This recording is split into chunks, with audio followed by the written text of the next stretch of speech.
Puji Tuhan Bapak Ibu Saudara-saudaraku, kembali kita dalam tayangan ini mau merenungkan sabda Tuhan. Untuk hari ini kita akan membahas satu ayat dari Injil Lukas pasal 18, yaitu ayatnya yang ke-22.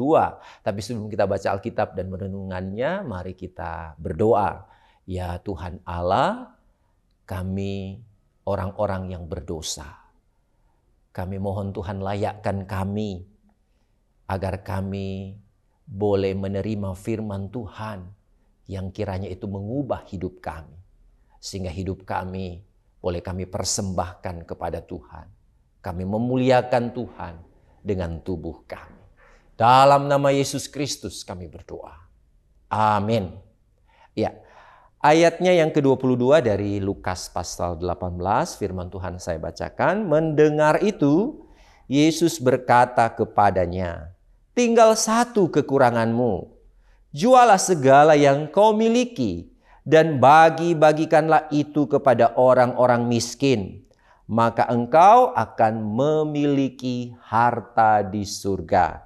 Kemudian datanglah kemari dan ikutlah aku." Demikian sabda Tuhan bagi kita di hari ini. Nah, Bapak Ibu Saudara-saudaraku, mungkin kita pernah mengingat ayat ini karena Yesus mengucapkan hal itu, bahwa di mana hartamu berada, di situ hatimu berada. Nah, saudara, ini bicara harta duniawi dan harta sorgawi, ya.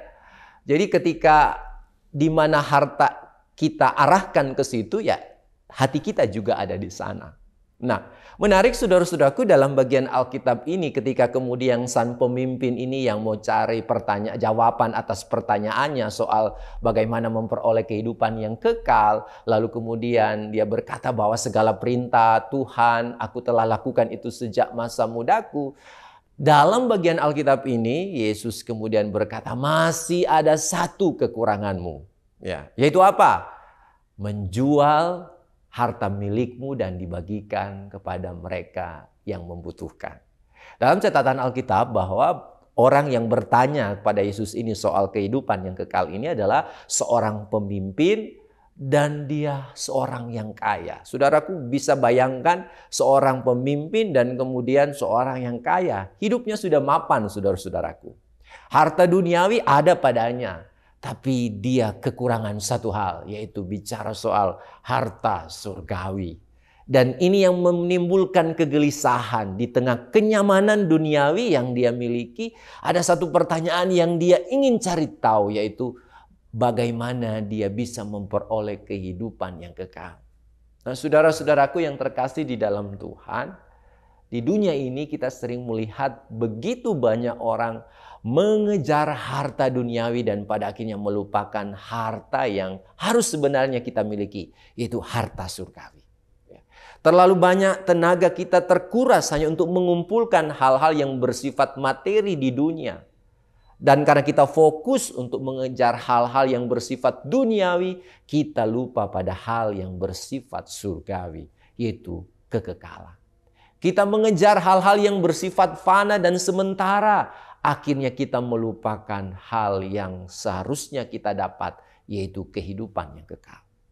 Dalam bagian Alkitab ini, pemimpin ini berkata, aku sudah melakukan semuanya. Tapi bagi Yesus masih ada yang kurang. Apakah hatimu melekat pada Tuhan? Ketika kemudian diajukan masih ada yang kurang, kau harus menjual hartamu. Disinilah terjadi pergulatan yang hebat dari seorang pemimpin ini. Ketika dia mau mencari jawab, Tuhan memberi jawab. Dan ketika Tuhan memberi jawab, saudaraku, disinilah kita melihat bagaimana pergumulan yang dialami oleh orang ini. Nah, saudaraku yang terkasih dalam Tuhan, apa yang kita cari di dunia ini? Bagian Alkitab ini bukan mau berkata bahwa kita tidak membutuhkan harta duniawi. Tapi jangan sampai itu kemudian mengalihkan perhatian kita pada sesuatu yang kekal. Ketika hati kita pada Tuhan, maka di situ juga hidup kita harus terpaut. Tapi saat hati kita cenderung pada hati yang duniawi, maka pasti kita melupakan sesuatu yang bersifat kekekalan. Sehingga di hari ini firman mau mengingatkan kepada kita. Tatkala Tuhan memberikan kita kesempatan hidup, apa yang kau kejar di dunia ini? Apakah yang sementara atau yang kekal? Jangan sampai kita terlambat mengambil keputusan untuk kemudian mengejar harta surgawi. Tuhan menolong kita menjadi anak-anak-Nya. Amin. Mari berdoa saudara. Berikan kami petunjuk-Mu ya Tuhan. Agar mata kami, keinginan-keinginan kami tidak terfokuskan hanya untuk mengejar sesuatu yang bersifat fana. Tapi biarlah Tuhan tumbuhkan di hati kami kecintaan pada Tuhan. Sehingga kami akan mengejar harta surgawi. Kehidupan yang kekal bersama dengan Tuhan. Terpujilah Engkau Tuhan, ini permohonan kami. Dalam nama Yesus kami sampaikan doa ini. Amin.